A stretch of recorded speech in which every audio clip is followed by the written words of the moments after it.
Hi everyone, welcome back for the next chapter of Whizziwig.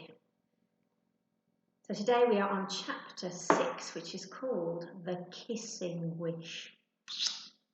Let's find out what happens. The next morning after breakfast, Ben sneaked Whizziwig into his school backpack. "Whizziwig, don't say a word until we leave the house," whispered Ben. Ben pulled on his jacket and flung his backpack over his shoulder. "Ouch! Careful!" Whizziwig exclaimed as she bounced off Ben's back. "Shh!" Ben pleaded. Then, in a louder voice, he said, "I'm off now, Mum. See you later." Mum's head appeared over the upstairs banister. "Okay, Ben, see you." She didn't get any further. Without warning, Tarzan came rushing out of the living room, barking madly. He rushed at Ben, jumping up at his backpack. "Down, Tarzan, down!" Ben said fiercely, holding up his backpack over his head. "I said down!" Ben spoke more firmly to Tarzan than he had ever done before, and immediately Tarzan lay down. It was hard to say who was more surprised, Ben or the dog. "And stay there," said Ben, still annoyed. "Well done, Ben," said his mum. Ben grinned up at her. He moved to the front door. Tarzan began to stand. "Stay," commanded Ben. Tarzan lay down again. "I do not like that dog at all," sniffed Whizziwig from inside the backpack. "Whizziwig, listen," said Ben, as they headed down the garden path. "You've got to stay in my bag and not move, okay?" "But I want to see your school and your friends and your teachers and—" "Please, Whizziwig," Ben pleaded. "If someone sees you, it could cause all kinds of problems." "Oh, if you insist," Whizziwig agreed reluctantly. "But I still have a lot of questions about your school." "But that's all we talked about last night," Ben protested. "When are you going to tell me about your planet, Oricon?" "Later, later. Right now, I am more interested in learning about your school," said Whizziwig. And that is when Monday's trouble started. Ben was in his classroom. The buzzer had sounded, and everyone was waiting for Mr. Archer, the teacher, to appear from the staff room. Ben sat on a desk with some of his friends as his best friend Stephen came over to him. "Ben," Stephen began, his eyes twinkling, "guess what? Charlotte likes you." Ben felt his face begin to burn. "Don't talk soft," he sniffed. "She does," Stephen insisted with a laugh.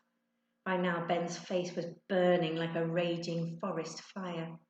"Charlotte's an idiot and I don't like her," Ben fumed. That wasn't strictly true. Ben did like Charlotte. He just didn't want Charlotte going around telling people that she liked him. Ben glared at Stephen, who was still laughing at him. He looked around. All his friends were laughing at him. Poor Ben. Ben marched straight up to Charlotte, who was chatting with some of her friends. "Stop telling everyone that you like me," Ben ordered. Suddenly, the whole classroom went quiet as everyone came closer to listen. "But Ben, I do like you," Charlotte smiled. All the boys in the class started to snigger. Ben's whole body was on fire now. "No, you don't," Ben argued. "Yes, I do," Charlotte replied. "No, you don't." "Yes, I do. In fact, I like you so much, I wish that every time you looked at me, you'd give me a kiss." A strange thing began to happen.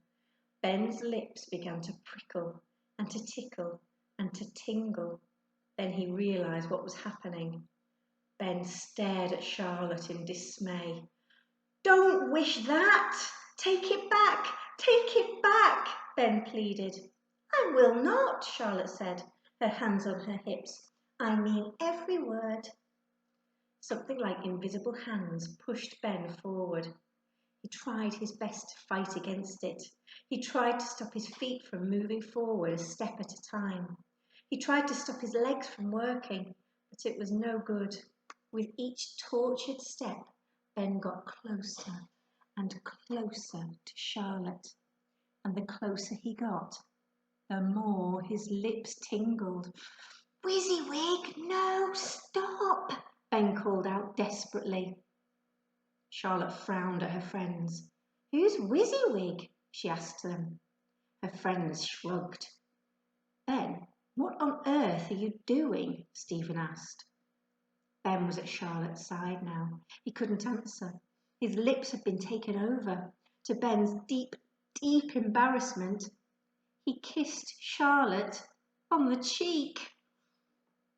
Ben could hear his friends making puking noises or calling his name in stunned amazement.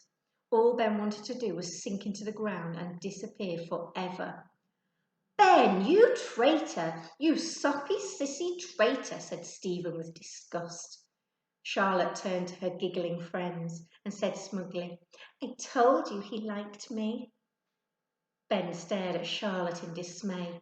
How could Whizziwig do this to him? How could she? Ben thought he couldn't be any more embarrassed than he already was, but he was wrong. Worse was to come. Ben's lips had stopped tingling when he kissed Charlotte, but now that horrible, tickling, prickling feeling was back.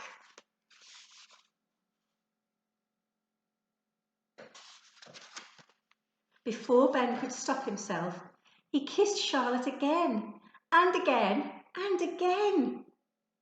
"Ben, I think that's enough now," Charlotte frowned. "You're showing me up." But Ben couldn't stop. "Ben, that's enough," Charlotte said, annoyed. Now her friends and Ben's friends were laughing at her. "Ben Sinclair, up here, now!" Mr. Archer's angry voice had Ben's head snapping around. Everyone else scampered back to their seats. The moment Ben turned his head to face his irate teacher, the weird sensation in his lips vanished, so at least that was something. But feeling more miserable than ever before in his life, Ben walked over to Mr. Archer. "Ben, you are at school to exercise your brain, not your lips," said Mr. Archer.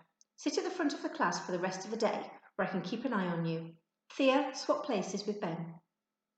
Ben walked slowly over to his table to get his things, his head bowed, his eyes focused on his feet and nothing else. "I'll never be able to face anyone ever again," thought Ben unhappily. He picked up his bag and felt Whizziwig wiggle inside it. "I'll never forgive you for this, never ever," Ben muttered to Whizziwig. "Your friend wished it for you," Whizziwig whispered back. "Do not blame me." Ben glanced up to make sure that no one had spotted him having a conversation with his bag. Big mistake. Ben caught sight of Charlotte scowling at him. Immediately his lips began to quiver. No way was Ben going to kiss Charlotte again. Ben closed his eyes tight. The quivery, shivery tingle in his lips disappeared. That was it. Charlotte wished that he'd kiss her every time he looked at her. So all Ben had to do for the next day and a bit was to make sure that he didn't look at Charlotte. Once he left school, he'd be fine. He just had to make sure that he didn't look at Charlotte before then. "Ben, whenever you're ready," Mr. Archer drawled. "And today I want you to sit outside the staff room in the break times, where I can keep an eye on you. You can eat your lunch outside the staff room. Is that clear?" Ben beamed at his teacher. "Terrific, yes, sir." Mr. Archer frowned at Ben. "As you're so happy about it, you can sit outside the staff room for the rest of the week as well." Ben's heart sank. The rest of the week? He walked over to his new table. He'd only been at school for 5 minutes and already he was in more trouble than he'd ever been in his whole life. He'd kissed Charlotte, he was in trouble with his teacher, and Charlotte had gone off him. He'd never be able to live it down. His friends would never let him hear the end of it. What a day! And it wasn't even lunchtime yet. And the next chapter, chapter 7, is called Bicycles. And we'll see you next time. Bye.